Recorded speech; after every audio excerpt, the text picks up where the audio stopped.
Welcome to NBA Today with Malika Andrews, live from Los Angeles. Kane turns the corner.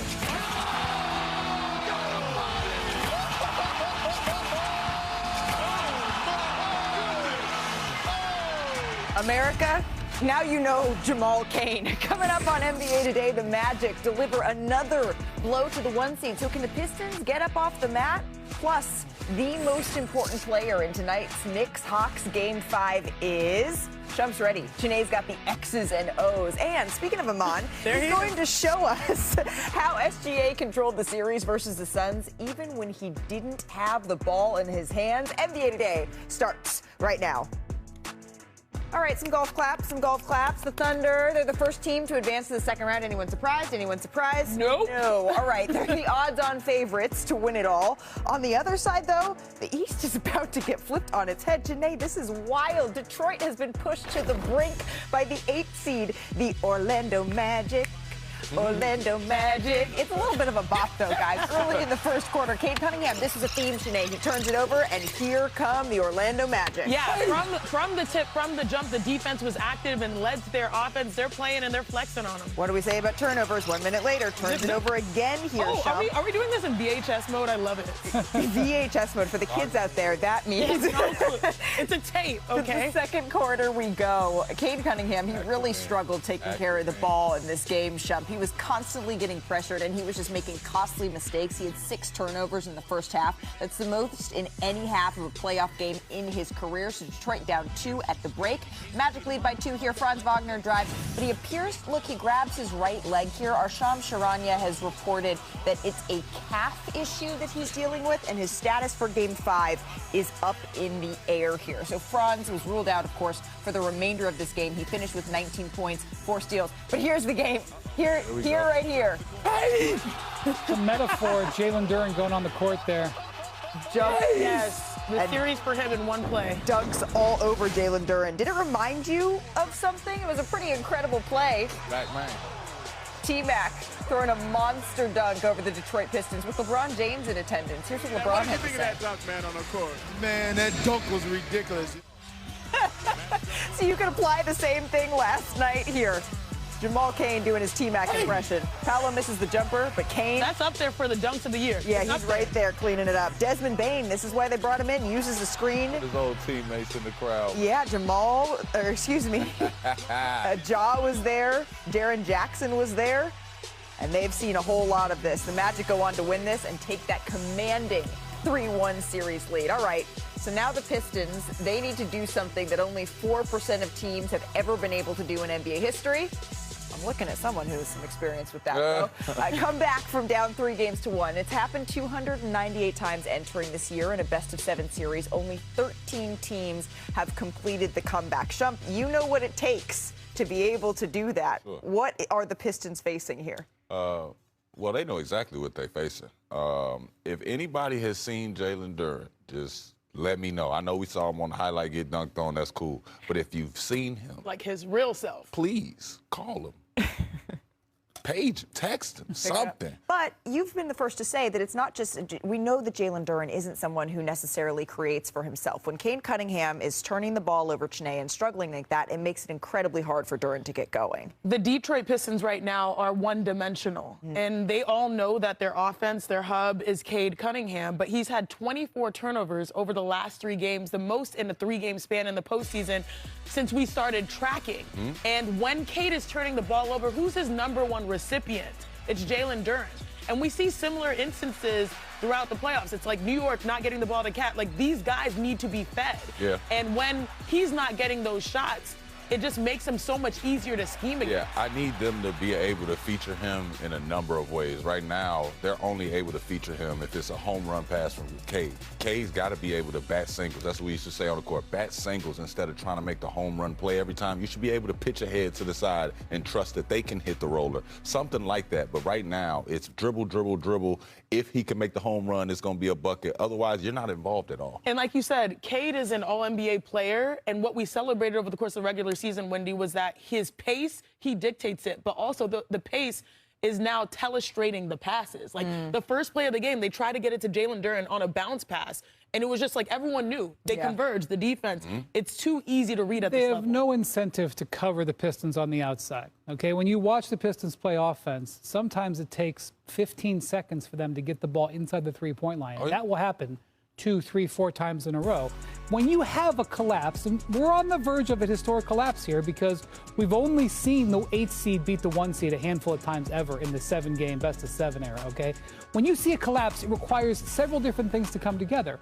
And let's acknowledge that the Magic are playing excellent defense. They are playing high-level intensity, confident, on a string together defense. Right. But it's also the fact that the Pistons' weakness, which is that they can't spread the floor and they don't have multiple ball handlers, is crashing down on them. There's 4 guys standing in the paint watching Cade Cunningham try to run into that wall. It's not working. But they're also getting punked, though.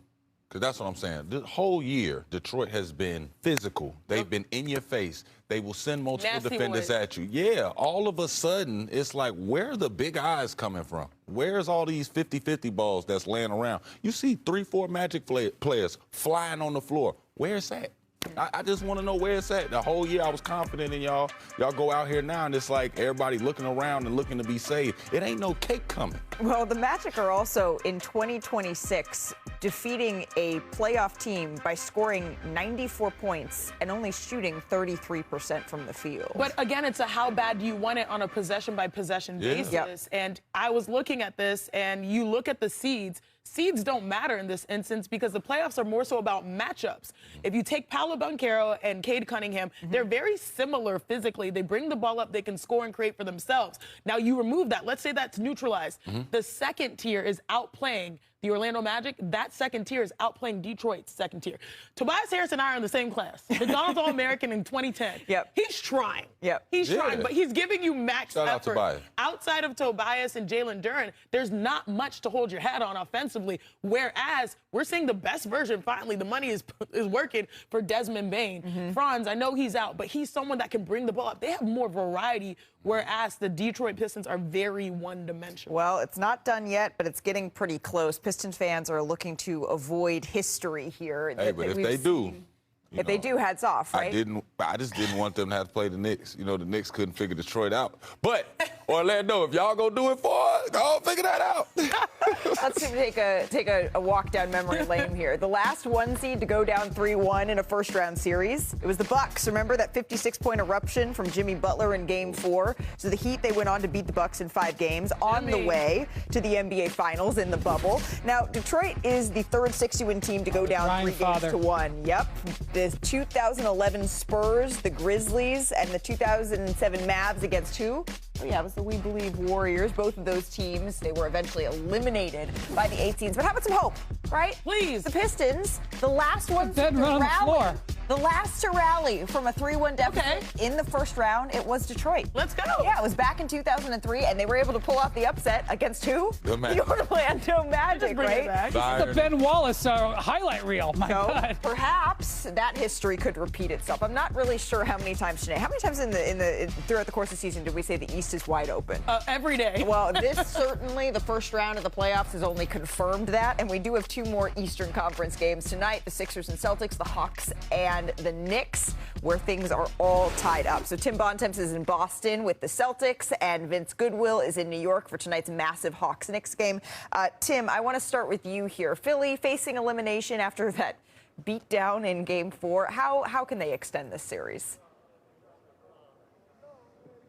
Well, a couple ways, Malika. First is they've got to have Joel Embiid have a similar performance that he did in Game 4. He came back and had 26, 10, and 6. That was the good thing for Philadelphia. Essentially nothing else was good, though. The Sixers started off the game. They couldn't hit a shot. They got into a huge deficit early on. Couldn't get an offensive rebound. The Celtics had 6 offensive rebounds in the first quarter. Philly had 5 in the entire game. And from there, it just became an avalanche of Celtics-made shots that the Sixers could not keep up with. And that is the other thing, Malika, that is probably going to decide this Game 5 because it's what's decided the first 4 games of the series, and that is, will the Celtics make their 3-point shots? In the one game they lost a week ago here in Game 2, the Celtics were 13 for 50 from 3-point range. That's just 26%. The other 3 games in this series, the Celtics are 60 for 144. They're shooting 41%. More importantly, Malika, they are plus 87 in terms of points scored from the three-point line in this series, and they've taken 67 more threes per game than the Philadelphia 76ers. It is just an unrelenting math problem that the Sixers are up against in this series. So they're going to have to try to limit Boston's three-point shooting, and they're going to need to shoot much better if they'll win any chance of pushing this series to a Game 6 on Thursday. Yeah, a math problem is the exact right way to put that, because Joe Mazzulla's bet is, you know what, in 4 out of 7 games, we're not going to miss our threes like that. Tim, thank you very much. Shifting over to the Knicks side of all of this, Karl Anthony Towns coming off a monster Game 4 against the Hawks. He became the first center with a triple-double in Knicks postseason history, which is pretty hard to believe. Vince, do the Knicks plan on making Cat more of the focal point of the offense moving forward? He's been asking for it all season. Malika, it's been the question that we've all been asking about is the usage of Karl Anthony Towns and why it seemed to have dipped this season under Mike Brown compared to Tom Thibodeau. And it didn't seem like Game 4 was even by design. When we asked Mike Brown about it after the game, he said it just so happened to flow that way, which means a lot of that was initiated by Karl Anthony Towns.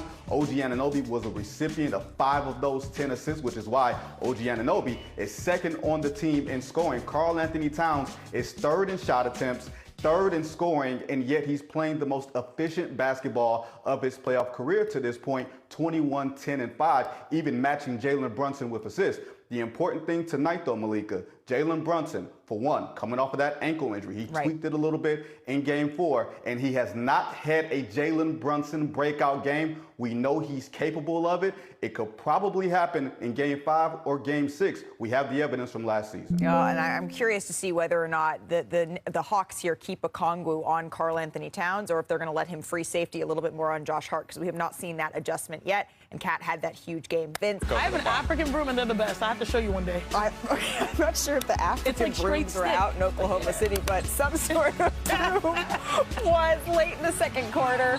Jay trying to attack. Gets it. Green. Closing seconds and a half. A.J. Mitchell finds SGA on the wing. And just hold it for me. He hit 17 points in the first half. The Thunder up at the break. Third quarter, OKC still up. SGA slicing, dicing the Suns' defense. Again, plus the foul here, Brian. Yeah, he knows exactly how to get his defender position to take advantage. Look, he just did it again. Yeah, full speed ahead. Son. Dillon Brooks, though, is trying here to fight back. Drives, baseline. Hey! Plus the foul. I was impressed with him this series. He did not back down from the challenge he produced on both. Well, When does he ever back down? Thank you. From the challenge. I love this is like the silver lining from you tonight. I'm always queen of silver lining. SGA splits that was that was a crazy shot. Look at how this goes up in the air. Making it look easy. Rattles in. And then under 5 minutes to go in the fourth, OKC putting the finishing touches on this one. And the Thunder sweep Phoenix and advance to the Western Conference semis in a sweep. And by the way, the reigning MVP is the 5th player to lead every game in scoring of the first-round sweep. Each of the other 4 players who did it, they were MVPs as well. And Shea already told us. He said, I got the answers to the test. Well, now Devin Booker is confirming it. Can't say anything without, bringing up Shea. He's the MVP of the league, and he's playing the best basketball in the league for the past 2 years. Mixed with, guys that know their role, some seasoned vets. They're relentless with that chemistry, the communication. They have all the answers to the test. They've been tested together, and they've been together for years. So that's an advantage. So many advantages for the Oklahoma City Thunder. SGA, probably at the top of the list. He is a certified game changer. They've swept their first-round series for 3 straight years. SGA, he's different. We talk about sweeps. Are you down? Come on, man. There she go. Come on, you got it. There she go, man. Sweeps are out in SGA, y'all. His gravitational pull. It's not Steph Curry's limitless range when you think about three-point shots or Victor's defensive force field. It's actually SGA. He got the sweep because he warps the mid-range. For me, I'm going to start with the passes because he leads to a lot of hockey assists. It's the NBA playoffs, also NHL playoffs. The double team comes. He gets the nice little short roll here from Hartenstein. This is the hockey assist. It's a good to great. It's not him scoring. It's his attack, his gravitational pull that leads to good looks to his teammates. But he's also a bucket, Sean. He's always a walking bucket. But the thing about SGA is he understands angles. He ruins angles for your defense. And every time you have a defensive principle, he's going to break it for you. Right here, they have a trap coming. He's going to split it. When he splits it, it creates indecision on the baseline. Now, neither guy knows who's supposed to pick up, so they don't commit all the way to a stop. SGA splits that as well, goes up for a layup. Oh, my God. It's ridiculous because people don't realize that he now has 3 options. You split that, you leave 2 defenders. You got 2 defenders now. Nobody can make the right play. He could have kicked it to either corner or get to his left hand, which he chose to get to his left hand and ask for a foul that y'all claim he get every time. So. Shump, your broom matches your outfit, but you know I actually I figured that's why you threw it to me. My favorite color, gray. Hold on, Shump. You know I love numbers. It's time for Inside the Game, powered by AWS. The stat you need to know when it comes to SGA is gravity. That is determined by the amount of defensive attention a player receives. Now, the baseline is 0. If you're above 0, you have a lot of gravitational pull. If you're below 0, that means that there's a reason that you're open. And in the regular season, SGA ranked 3rd in gravitational or gravity. But look at the jump he makes in the postseason. More than 11 points, and he's now 1st by a huge margin. Did you sweep when you're like? I'm just saying. Come on, you got the broom. You're talking about gravity. The opportunity, gravity. The opportunity was right there. Oh man, you're right. There is another stat though. Yes, it's the gravity of Shai Gilgeous-Alexander and him defying gravity. That's so impressive, right? You hit that right. But you know, little by little, she let that out. I don't want to make the listeners' ears bleed, but if you give me the opportunity, I will let it go at full force. There's another stat, though, Brian, that blew my mind when you shared it. Well, I'm saving space for Shai in the 4th quarter. I heard a stat, and I said, this can't be right, that he's missed 1 shot in the 4th quarter since March 21st. That's a good day. 38 days ago. It's my birthday. Happy belated. Now, granted, let's just real quick. It's only 7 games. I say only. Because, they had some time off and he missed some 4th quarters. Sure, but still. Good God, what are you going to do about that? 17-18 his last 7 games in the 4th quarter. And I just want to remind everybody, they're throwing their whole defense at him. It's not like he's standing over there by himself. The whole thing is set up to stop him. 17 out of 18 in the 4th quarter since March 21st. Which is remarkable. I mean, that's why people are talking about him with such reverence, like we see Devin Booker. They may not talk about him before the series out of, competition. But after the series, the truth comes out. To think about him being who he is, being an MVP, knowing that the defense is coming at him, and for him to be able to bat singles and not make the home run pass every time speaks volumes, though, because most guys like that is like, I need to keep my stat line up. Yeah. I need to keep the pressure on them to make sure that I'm this or I'm that. He could care less. It's all winning and all calculated. As far as he's concerned, if he drew a double team, he did his job. He can pick how he wants to beat you. We saw without J-Dub, he went for 40+. He only missed 3 shots in the game. And then the next game, he's like, I'm going to feed my teammates. And for those who are wondering, this is what, Director Matt, is it Matt today? This is what an African broom looks like. There she go. Okay, that's it. Go. Sweeps are out. All right, well, we're going to get one and keep it here in studio. I mean, he messed around and got a monster triple-double. And the Nuggets, they staved off elimination against the shorthanded Timberwolves. Here's how it happened. Remember, no Anthony Edwards, no Dante DiVincenzo in this one. How can we forget? Today was a good day. Yeah, Jokic, nice little fake out to Brown, jams it home. And a spin move. And a spin move. Woo. Final seconds of the second quarter here. Angry about that. Jokic. Oh, yeah, this shot, the rim. He said we was talking too much. We was talking too much about Rudy Gobert. He didn't like that. Yeah. You see how it went through the net? He didn't like it. Did it make that noise? It did in my head. To the third quarter we go. Midway through. Watch Jokic again here. Jokic looks under the basket to where he wants Jamal Murray to cut. And then, of course, it's telepathy here, Shanae. So clean, their connection, elite. Nice pass, of course. And this was on display all night long. Under 2 minutes left in the third quarter. Jokic, a little bounce pass here. Christian Brown. Drop spin on the pass. Nuggets had 35 assists. It's their most in a playoff game since 1985. That spin was crazy. It went to the side. Right. And then Spencer Jones pokes the ball away. Jamal Murray. Get up. Coast to coast. Get up. High altitude play there. That was too funny. With time expiring here. I'm just like, come on now. I love that because he callback? softened it up. I think that there was a lot of tension. The refs were probably worried. he softened it up for the NBA, let them know, we still having fun.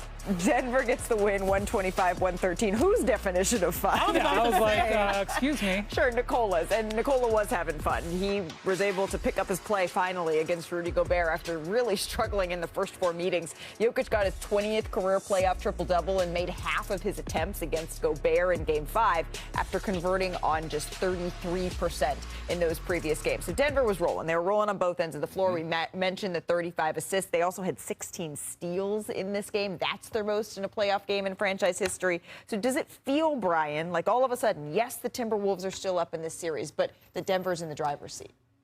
They are now favored in this series, and they're favored by 6.5 points. In this series. Yeah, by a little bit, and they're favored by 6.5 points in a road elimination game. I can't say I've ever remembered that. So here's what I think. Look, I think this game coming up in Game 6, this is the Wolves Super Bowl. Because I don't know who's going to come back. I don't know what they might have in the next round. I know that they hate the Nuggets. And I know that they may not have all their soldiers in the next round, but they want to kill off the Denver season. Yep. And look, and it was ugly. And obviously the Nuggets offense was way back, and there's a lot of different reasons for that, the turnovers. But I do think the second half that Minnesota played, they basically played them, even in the second half. Randall had a big game, and they can look at maybe eliminating some of those turnovers.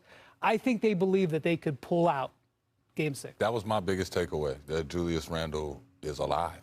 Like, he's doing well. I saw, yes, Denver felt like they were throwing heavier punches, and I get that. Basketball is a game of runs. We figured without their starting backcourt, Minnesota would struggle in that department. Totally understand that. But like you were saying, once they finally got it rolling, I felt like the passion was there from Julius Randle. Like, you need that from your next guy that's supposed to step up. I don't think anybody else is supposed to come out of character for that team, but I do think Julius Randle can morph into what they need him to morph into so that they can close out in Game 6.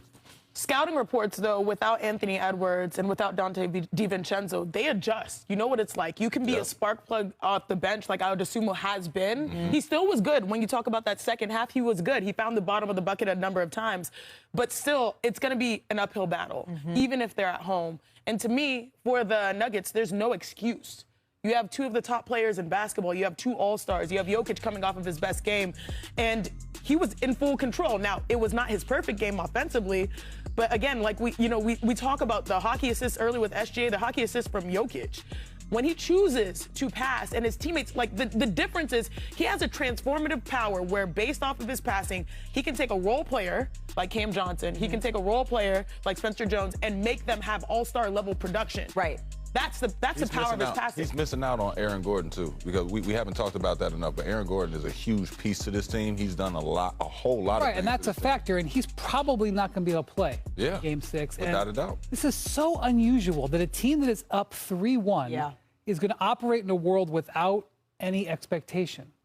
So that can be a dangerous team. Because if Denver gets behind in that game, in that environment, you can snowball on them a little bit. But at the same time, you have to imagine that this game, going back to Minnesota, where they have home court, there is some, maybe not pressure, but at least awareness and acknowledgement. They don't want this thing to go back to Denver. If it go back to Denver, it's over. So now the series, it shifts back to Minnesota, and we will see how that shakes out. But we turn now to a developing story that we're following here on NBA Today. Former NBA player and assistant coach Damon Jones, he pled guilty in federal court today. He became the first defendant to do so. Now, Jones admitted to using insider information tied to his NBA relationships, including information involving LeBron James and Anthony Davis, as part of a conspiracy to defraud sportsbooks. And sentencing is in early 2027. So for more, we bring in our ESPN legal analyst, Ryan Smith. Ryan, how significant is it that Jones pleaded guilty and that he is the first here to do so? It's significant because he's involved in both cases, and that makes him incredibly important to this situation. He got up in court and admitted not only his role in the sports gambling case, but he also admitted to being a face card in the poker rigging case, to bringing in marks, and even admitting that he knew the scheme, he knew what was going on, and he knew that there were victims in this case. And that becomes incredibly important for prosecutors. It validates their entire case. And now the thing is, all the other co-defendants out there, the dozens of co-defendants in this case, they now look at this and wonder, what is happening? Do I need to start thinking about making a deal? And what is out there that prosecutors have on me? So by him coming forward and him being the first, intersecting with both cases, it becomes a huge win for prosecutors. You mentioned intersecting with both cases and also the fact that this could have other impacts on co-defendants. What ripple effect could this have specifically on Terry Rozier and Chauncey Billups? Yeah, Malika, these things tend to have a domino effect. So when one person comes forward, others start thinking about coming forward. And the primary thing ends up being, well, what will others say about me? And if I wait too long, will I end up with a worse deal? It tends to be that the longer you wait, the worse the deals get. So if you talk about somebody like Terry Rozier and Chauncey Billups, both have pled not guilty. Both have seemingly not shown a willingness to do plea deals. I think no matter what, you have to wonder, what will others coming forward perhaps say about me? I think Chauncey Billups and Terry Rozier have been very clear about how they've not done anything wrong. They've tried to say that through their lawyers. But what do you do when another defendant comes forward trying to make a deal and says, yeah, other people were involved and it might have been one of these guys? So I think very much like Damon Jones, he got up today and admitted what he did, but he said he and his co-conspirators. That means other defendants in this case. And that, I think, is what Chauncey Billups and Terry Rozier have to worry about. Will others come forward and say something about them? And that puts pressure on them. Yeah, Ryan, that is certainly noteworthy, and we will continue to follow this story as it develops. Thank you very much for your time. Still to come on our show. Back to NBA Today. Cooper Flagg, he was named the Rookie of the Year. He narrowly defeated his Duke teammate, former roommate, actually, Con Knipple. Chene, you predicted a tie. It was pretty close. It was pretty close. I thought he would get there, but I think the award. Overall production, Cooper Flagg. Yeah, he edged out Con. You can see the numbers, how they split right there. Just 26 points separated it. That makes this the closest race for the Rookie of the Year since 2023. Now, Flagg, he was the third Mav to win the award. Luka Doncic, and then also his head coach, Jason Kidd, won. So we thought to celebrate here on NBA Today, we would run back some of his best moments. It's a little top at the top. It's brought to you by Orkin. So we're going to start with moments in transition here, Shump. We got the steal. Go athlete. The behind the back. Push. Put on the gas. And the Euro. That's a career right there. Look at that. Yeah. That's all calves, hamstrings. You see how he snatched that? Fresh knees. Look at that. Right? So you're saying that's only something a rookie could do. All right, against New Orleans, up ahead, and he switches hands. Switches hands for the I'm an finish. athlete. Did y'all see that prank video? It was pretty funny. Anthony Davis' show actually really cracks me up. All right, and then here, you speaking of athletes, this is a tomahawk. Yeah, and the foul. Yeah, he didn't read his scout report. He's a rookie. There's not one. It's just being built. How about top rejections here? We got the chase down. And Denny Avdia, he'll draw a foul on you, not this time. Bye-bye. He said he ain't eating at Denny's today. I don't want to eat at Denny's for prom. What's with that soft layup? Come on, guys. Another vicious chase down on Baylor Shireman here. I didn't know so. He was such a like glass volleyball cleaner. squat. Windex. Well, and you know when you do it on Kawhi Leonard, then you've really done something. Come on up. We spitting on bugs. Hey. Finally, top posters. Right down the lane here and hammering over Brooke Lopez. What we doing? Stay away, Look, bro. Brooke just keeps it moving. I'm okay. It's hilarious. Get to the next play, bro. This game was awesome, too. The Moose not loose on that play. That's what you do, man. People jam you up with pressure. That's how you break pressure. Lastly, we're talking a lot about Denver these days. Through the defense, Look at in that the white ball. face Look at that of white. Spencer Jones there. That white. Get off me. Stop touching me, yo. Hey! Cooper Flagg, I think we can all agree, a historic season, right, Shump? He became just the second player to lead his team in total points, boards, dimes, and steals as a rookie, and he's in pretty good company. The other is Michael Jordan, so incredible company to keep there. So Cooper was the clear choice at number 1 for the 2025 draft, but let's turn the page now to the 2026 draft as we say hello to our draft expert, Jeremy Wu. So, Jeremy, we're not going to officially know how the ping pong balls fall until May the 10th, but when you are looking at who is that top spot, who do you think is going number 1 in your mock draft? Well, Malika, right now, all signs are pointing to A.J. Debonsa sort of separating himself a little bit as the favorite going into lottery night. Now, this is something he earned over the course of the year. You know, teams have told me the way he developed just in season from November all the way to the Big 12 tournament. Just night and day, just how much better he got as a decision maker, looking like the type of guy you can really anchor your offense to. Yeah. Just, excellent athlete, has always been in the mix, but really sort of took a step in season. I think that helps him a ton. And does that step that he took in season, does that make him, do you think, the consensus #1 pick in this draft, or is there still some debate at the top?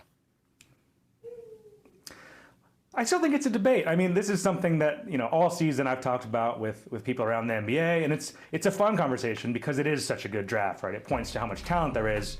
There's still people who love Darren Peterson and still people who love Cam Boozer, and Caleb Wilson has made, a push in that top 4, and, Darius Acuff had a huge finish of the season. So, all these guys, people love these guys, but I think AJ is right now sort of the safest pick, I think is what people think. He's the easiest choice with the way things are shaped up. The safest pick, the easiest choice. That's very interesting. But you mentioned Darren Peterson. What at this point are our teams saying about Peterson? Well, the main thing to know with Darren, in season there was a lot of talk about, does he love basketball? I don't think that's the issue. I think teams, they're doing this extra digging, figuring out what happened this season at Kansas. I don't think anyone questions that he's a worker, that he loves basketball. The talent is pretty hard to argue with when he's got it going.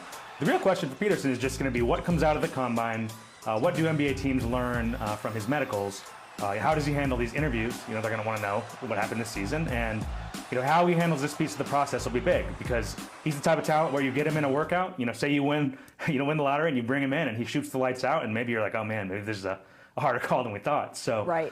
Again, it's a really, really big month for him coming up, but still in that mix for #1. And there is just such a depth to this draft class that is coming up here in June. Hey, something that people around the league are paying attention to here, right? The Thunder hold the Clippers pick, right? And that pick, it could jump all the way up to a top 4 pick, which is terrifying for the rest of the league, but they have an 86% chance to be at 12. So what kind of talent could the Thunder be looking to add if that's where they land? Well, it's going to be interesting what happens with OKC. They have number 12. They have number 17. They might only have 1 roster spot open. So they'll try to consolidate, maybe try to move up. But does anyone want to be the team that trades back to help the Thunder? I don't know the answer to that, right? So, look at it, number 12. I mean, I like both Michigan guys here. Yaxel Lindeborg is one who I have in my mock. A guy who's ready to play in the NBA right now, can give them rotation depth, can play multiple positions, can handle the ball, can knock down shots, prove that down the stretch, and led Michigan to the title. So, a guy who I think will be potentially on the board for them in that range. Another guy I like as a fit is Adai Mara, his 7'2" teammate at Michigan. Just thinking about, building this Thunder team out moving forward, you have to go through Wemby for a decade maybe, right? So who better, you get the biggest, most skilled guy in the draft, you pair him with Chet, and you have these super-sized, super-skilled lineups. Maybe that's a look that they think about. So it's another candidate for number 12 I'm curious about. Yeah, I wouldn't say they're looking to find another Wemby stopper, but someone to slow down and help slow down Victor Wembanyama. Jeremy Wu, thank you very much for your time. We're going to see you coming up at the Combine in just 2 weeks. And the teams that have the best odds to land that all-important top pick, just a reminder, they're the Wizards, the Pacers, the Nets, and then the Jazz and the Kings. They each have an 11% chance as well, but the entire lottery, we will know how the ping pong balls fall on May the 10th. We went through the mud for this one. It was a 53-point victory. None of us saw this coming. You have to move on. Here we go! From 500 to the finals. Asia Wilson with .1 to go! Playoff basketball moments, those are moments that you live for. That's 3 of a kind! WNBA champions for the 3rd time in 4 years! A dynasty declared! It's media day for the champs, and one question that everyone wanted answered. Ooh. Red or green? Like a red or like an orange? Well, I'm gonna go blue. The world may never know. We'll know on media day. A couple of her teammates got it right. Yes. It was red. No, that's the Latin. That might be her color, though. Yeah, she does a different color. She remember the pink, gray, and now we're going with a little bit of What's a little mermaid? Isn't it? No. I think it's like Jean Grey from Here's X-Men. the reigning MVP. Yes. I'm thankful that we do have our core back. At the same time, I love the newbies, the rookies that we've added. I think they're key pieces into how we're going to operate it moving forward, but also not getting outside of our standards. So I think it's just a standard. Not a lot of communication was between us that was like, oh, we're going to hold hands and do this together. It was more so of like, this is where I'm coming from. Hope you guys can join. If not, wish you the best. But I'm blessed and I'm lucky that we're all here. Well, coming off their third championship in 4 seasons, the Aces, they're looking to further cement that dynasty. Look at the odds. They're trying to join the Houston Comets as the only team to win 4 titles in 5 years. And the Aces, they currently sit second in the odds. Yeah, behind the New York Liberty. Look, as long as she's on the team, you think she should be at the top? Yeah. You and I both, though, really moves in the offseason. And on Monday, the Wings, they held their media day. And we do have some new faces, including the #1 overall pick, AZ Fudd. Now, before opening up the floor to questions from reporters, Wings star Paige Beckers, she addressed the speculation surrounding her relationship with Fudd. Take a listen. Quite frankly, I believe me and AZ's personal relationship is nobody's business but our own. And what we choose to share is completely up to us. But as media members, I understand you guys have a job to do, and you guys have to ask questions about the basketball aspect of it. So that's what I will be addressing today. Me and AZ have always been the most professional. We've always conducted ourselves as such, and we've never let anything that happens off the court carry onto the court. AZ Fudd was the #1 draft pick because she earned it, and it had nothing to do with me and everything to do with who she is as a human being, who she is as a basketball player, her resilience, her strength, and her career best year at UConn.